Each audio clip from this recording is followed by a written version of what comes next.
नाशिकमध्ये स्वतःला अंकश ज्योतिषी आणि आध्यात्मिक गुरु म्हणून सादर करणारा अशोक खरात उर्फ कॅप्टन खरात याच्यावर महिलांचे लैंगिक शोषण केल्याचे गंभीर आरोप झाले। अनेक महिलांना भविष्य बदलण्याचे आमिष दाखवून त्यांच्यावर अत्याचार केल्याचे आरोप समोर आले।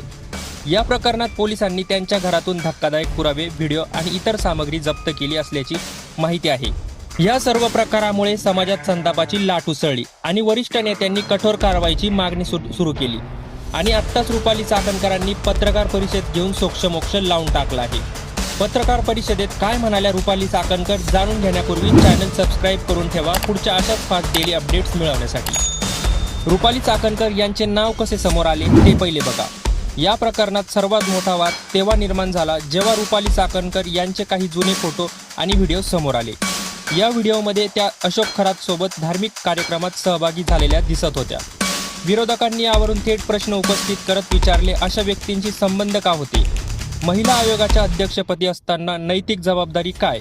या प्रश्नांमुळे राजकीय दबाव प्रचंड वाढला। या प्रकरणानंतर विरोधी पक्षांनी जोरदार आक्रमक भूमिका घेतल्या। त्यांनी स्पष्ट मागणी केली की महिला आयोगाच्या अध्यक्षांनी नैतिकतेच्या आधारावर राजीनामा द्यावा। या प्रकरणात निष्पक्ष चौकशी व्हावी, दोषींना कठोर शिक्षा व्हावी। सोशल मीडियावरही #रिझाइन चाकणकर हा ट्रेंड सुरू झाला। या वाढत्या दबावाखाली पार्श्वभूमीवर देवेंद्र फडणवीस यांची त्यांनी भेट घेतली।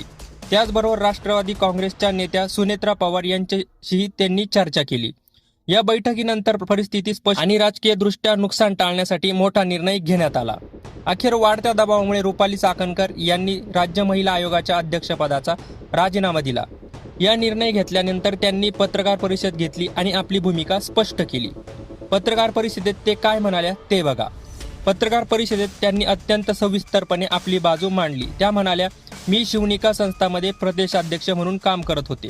त्या काळात मी ट्रस्टची सदस्य होते। या ट्रस्टमध्ये समाजातील अनेक प्रतिष्ठित लोक होते। हा ट्रस्ट 8 ऑगस्ट 2025 रोजी संपुष्टात आला। त्यांनी पुढे सांगितले की आम्ही खरात पती पत्नीला आध्यात्मिक गुरु मानत होतो। गुरुपौर्णिमेला अनेक लोक पाद्यपूजा करतात, आम्हीही केली। हे व्हिडिओ 5-6 वर्षापूर्वीचे आहे। मला धक्का बसला असं चाकणकर म्हणाल्या।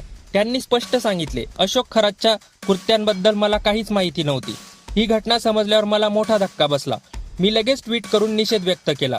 त्यांनी पुढे सांगितले, आपण ज्या व्यक्तीवर विश्वास ठेवतो त्याची दुसरी बाजू आपल्याला माहीत नसते। या प्रकरणातून एक मोठा प्रश्न समोर आला आहे। समाजातील लोक अजूनही अशा बंधुभावांवर का विश्वास ठेवतात? चाकणकर म्हणाल्या, माझं कुटुंब वारकरी संप्रदायातील आहे। आमची श्रद्धा आध्यात्मिक होती, अंधश्रद्धा नव्हती। परंतु या मुद्द्यावर समाजात 2 मत दिसत आहे। काही जण म्हणतात ही श्रद्धा होती, तर काही जण याला अंधश्रद्धा मानत आहेत। चाकणकर यांनी स्पष्ट शब्दात सांगितले, अशोक खरातने केलेले कृत्य अत्यंत घाणेरडे आहे। त्यात कुठेही समर्थन होऊ शकत नाही। पोलिसांनी कठोरात कठोर कारवाई करावी। त्यांनी पोलीस महासंचालकांना पत्र देऊन निष्पक्ष चौकशीची मागणी देखील केली आहे। या प्रकरणामुळे पुन्हा एकदा महिलांच्या सुरक्षिततेचा मुद्दा ऐरणीवर आला आहे। महत्त्वाचा प्रश्न म्हणजे महिलांना अशा जाळ्यात का अडकवले जाते? समाजात अजूनही बंधुगिरी का टिकून आहे? कायद्याची अंमलबजावणी किती प्रभावी आहे? या प्रकरणात सोशल मीडियाची भूमिका देखील मोठी ठरली। अनेकांनी चाकणकर यांच्यावर टीका केली, काहींनी त्यांचे समर्थन दिले, जुने फोटो व्हायरल झाले। यामुळे सोशल मीडिया ट्रायल हा मुद्दा पुन्हा चर्चेत आला। या संपूर्ण प्रकरणातून समाजाने काही गोष्टी शिकण्याचे गरजेचे आहे। कोणावरही अंधाळा विश्वास ठेवू नये। अध्यात्म आणि अंधश्रद्धा यात फरक ओळखावा। महिलांनी सजग राहणे आवश्यक आहे। संशयास्पद गोष्टी लगेच पोलिसांना कळवाव्यात। या प्रकरणात आता पुढील गोष्टी महत्त्वाच्या आहे। पोलिसांचा तपास, कोर्टात पुरावे, आरोपींवर कारवाई आणि पीडितांना न्याय। नाशिकमधील हे प्रकरण केवळ एका भोंदू बाबाचा गुन्हा नाही, तर समाजातील अनेक स्तरांवर प्रश्न उपस्थित करणारे आहे। श्रद्धा, राजकारण, समाज आणि कायदा या सगळ्यांचा संगम या प्रकरणात दिसतो।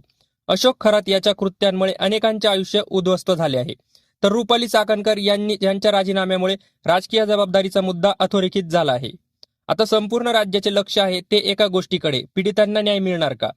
तुमचं मत काय आहे? कॉमेंट करा, व्हिडिओला लाईक करा आणि चॅनलला सबस्क्राईब करायला विसरू नका।